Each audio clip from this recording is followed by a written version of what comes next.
Good morning, everyone. My name is Robert Libby. I'm a registered massage therapist, author, clinician, and researcher. Thank you so much for being here with me today. Thank you to the American Massage Therapy Association and the Massage Therapy Foundation for funding these research poster sessions at the National Convention here in Denver.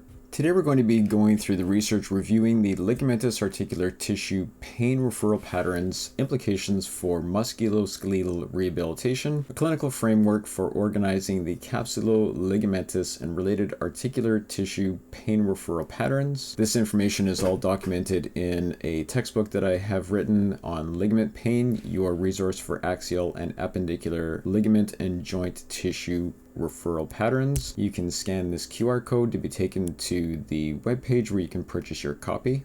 Consider this problem.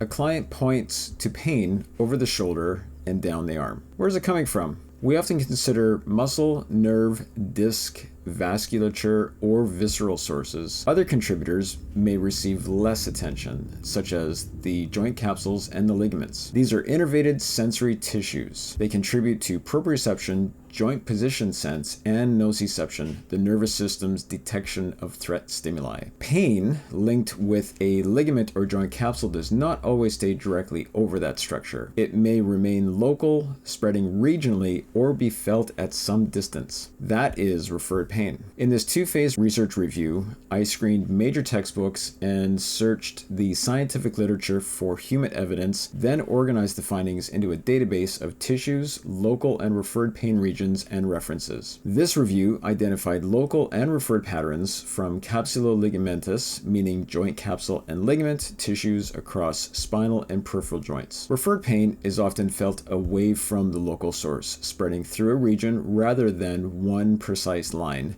and is commonly described as deep. It may require stronger stimulation, but after local pain starts, fade before the local pain resolves, and does not require stimulation where the pain is felt. These are characteristics, not rules. One possible explanation is that sensory inputs from joints, ligaments, and muscles can converge within shared neural pathways. This may make precise localization harder. No single mechanism explains every case. The shoulder shows this well.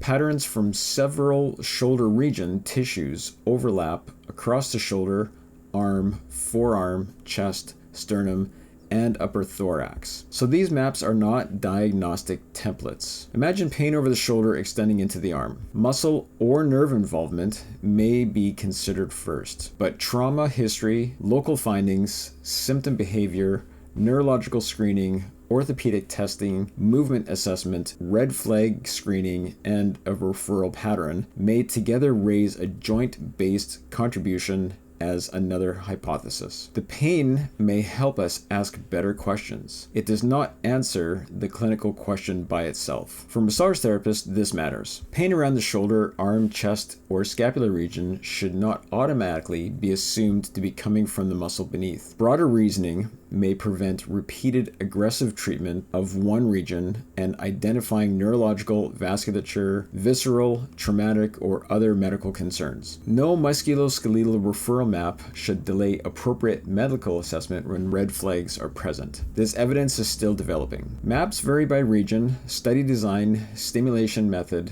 mapping precision, and population. This complements my other frameworks. Arthrotomes ask which spinal nerve segments supply joint tissues.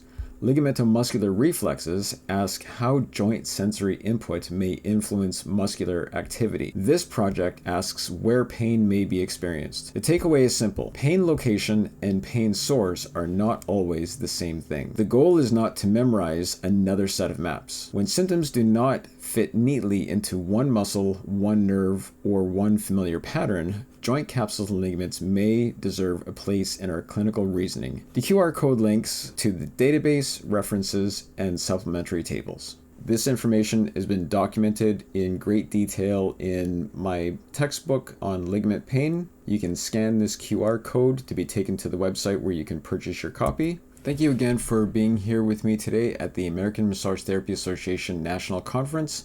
Thank you also to the Massage Therapy Foundation for sponsoring these research posters. I greatly appreciate the time and effort that everyone has taken to peer review this information, and for you specifically for being here, being interested in this information, and being interested in research and incorporating this into your clinical practice. Thanks again.